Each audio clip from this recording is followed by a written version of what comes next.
एक निवेदन है मेरा, इस लड़ाई से लड़ना पड़ेगा, इस बुराई से लड़ना पड़ेगा, जूझना पड़ेगा। यदि इस बुराई का अंत ना किया तो हमारी सभ्यता, संस्कृति और देश का अंत होने में फिर ज्यादा समय नहीं लगने वाला है। शराब से बचिए। शादी में, पिकनिक में, पार्टी में, विवाह में बिना हया और बिना शर्म के शराब परोसी जा रही है, ध्यान रखिए, मानिएगा। अरे महाजन कौम भी शराब में डूब रही है। एक अनपढ़ आदमी शराब पिए तो बात बनती है, एक गांव का आदमी शराब पिए तो बात समझ में आती है। एक पढ़ा लिखा आदमी विज्ञान के युग में, साइंस के युग में, 21वीं सदी में एक पढ़ा लिखा आदमी शराब पिया करता है, ध्यान रखना। एक बात याद रखना, जाएगा तो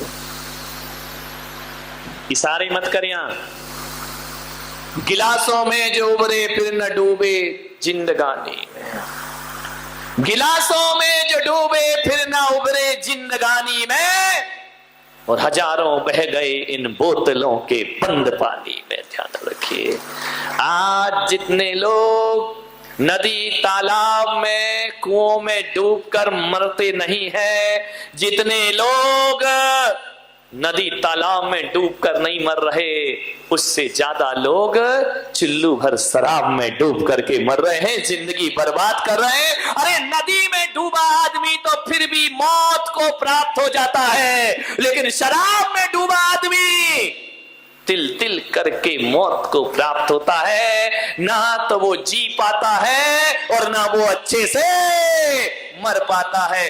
घूंट घूंट में मौत है जिसके, ध्यान रखें। जिंदगी बर्बाद, शरीर बर्बाद, विचार खराब, परिवार खराब, व्यवहार खराब। एक शराब ने सब परिवारों का जीवन उजाड़ दिया। एक बार मैं जेल गया प्रवचन करने, इतने ध्यान से सुन रहे हो कि महाराज क्या घोटाला कर दिया जो जेल चले गए। प्रवचन करने गया भैया, नहीं तो एक बार ऐसे ही हुआ, मैं जेल में प्रवचन करने गया, पत्रकार भी ऐसे हैं, उन्होंने हेडिंग डाल दी दूसरे दिन, मुनीश्री जेल में। अब सारे लोगों ने पढ़ा मुनीश्री जेल में। मैं कितने भी अच्छे प्रवचन करूं वो कोई नहीं पढ़ेगा। यदि जेल में लिखा है तो आदमी के तो कान खड़े हो जाते, महाराज जेल में, क्या दिक्कत है भाई? जेल चले भी गए तो कौन सा बुरा किया? हमारे तो आचार्य मानतुंग जेल में गए थे, जहां भक्ताम्बर जैसा स्तोत्र की रचना हो जाया करती। ध्यान रखिए, जेल गया मैं, एक बार नहीं कई बार गया, तुम्हारे जैसे नहीं, इज्जत से गया प्रवचन करने के लिए। तिहाड़ जेल में मेरा प्रवचन हुआ दिल्ली के। प्रवचन के बाद मैंने क्या देखा कि एक कैदी एक पेड़ के नीचे बैठा आंसू बहा रहा है। मुझे देखते ही जोर जोर से रोने लगा, सिसकियां भर ली उसने। मैं उसके पास गया चल के, मैंने उसके कंधे पे हाथ रखा, मैंने कहा रोते क्यों हो? बोले महाराज आज आपने मेरे दिल को छू लिया है। मैंने कहा तुमने कौन सा जुर्म किया था जो जेल के अंदर बंद हो, जो तुम्हें ये सजा मिली है? बोले दुख मुझे इस बात का है कि 2 दिन बाद मेरी सजा पूरी होने वाली है और अब ये लोग मुझे जेल से बाहर निकाल देंगे।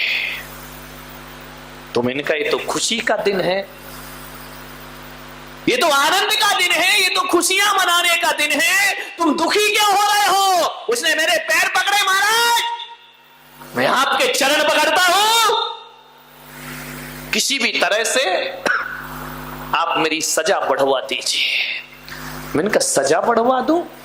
कैदी तो बाहर निकलने की सोचते हैं, कैदी तो जेल तोड़ने की सोचते हैं, कैदी तो दीवार लांघने की सोचते हैं, और एक तुम हो जो कह रहे हो कि मैं बाहर जाना नहीं चाहता हूं। बोले महाराज 14 साल की सजा हो गई, अब मैं बाहर नहीं जाना चाहता हूं। आपसे निवेदन है कि किसी भी प्रकार एन कैन प्रकार किसी से भी सिफारिश करके इतना एहसान मेरे ऊपर कर दो कि मेरी जो जिंदगी बची है वो सलाखों के पीछे व्यतीत हो जाए, मैं बाहर नहीं जाना चाहता हूं। अरे मैंने कहा पागल हो गया तुम? पक्षी आनंदित है, आकाश में उड़ रहा है, स्वतंत्रता का आनंद ले रहा है। एक जानवर भी परतंत्र नहीं रहना चाहता है, और तुम कैसे इंसान हो जो कहते हो कि मुझे गुलामी की इस बेड़ियों में बंधा रहना दो, इन सलाखों के पीछे जीने दो। बोले महाराज मैं बाहर नहीं जाना चाहता। मैंने कहा ऐसी क्या बात है? बोले एक दिन मैं भी बड़ा सुखी था महाराज, मेरे पास बहुत पैसा था, मेरा एक परिवार था, मेरे बच्चे, मेरी पत्नी, सब कुछ मेरे पास था। एक दिन ऐसा तूफान आया कि सब कुछ उजड़ गया मेरे जीवन से। मान्यवर ये मत सोचना कि मैं कोई कहानी सुना रहा हूं, ये हकीकत जिंदगी में बीती हुई घटना है।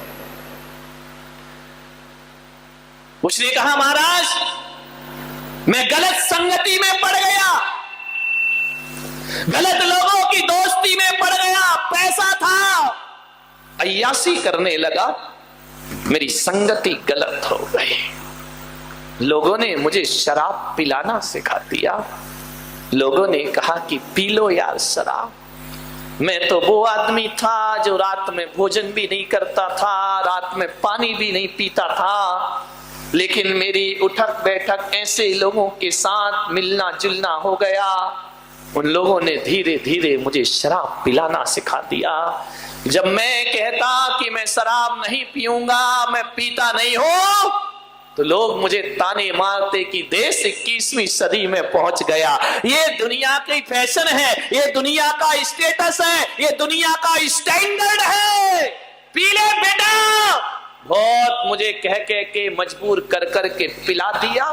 मैं आपसे निवेदन करना हूं बारामती वालों, जो तुम्हें गलत राह पर ले जाए वो दोस्त नहीं, जीवन का सबसे बड़ा दुश्मन हुआ करता है।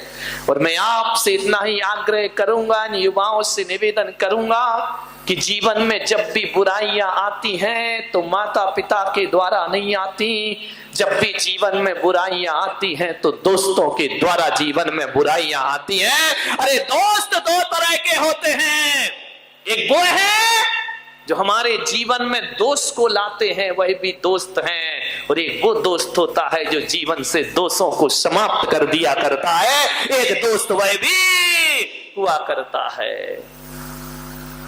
ऐसी दोस्ती मत करना।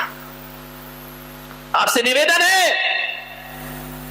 यदि सच्चा और अच्छा दोस्त ना मिले, बिना दोस्त की जिंदगी गुजार देना, लेकिन गलत आदमी को अपने जीवन में कभी दोस्त मत बनाना। एक बात बताओ, आदमी सिगरेट पीना कब कौन सिखाता है उसको?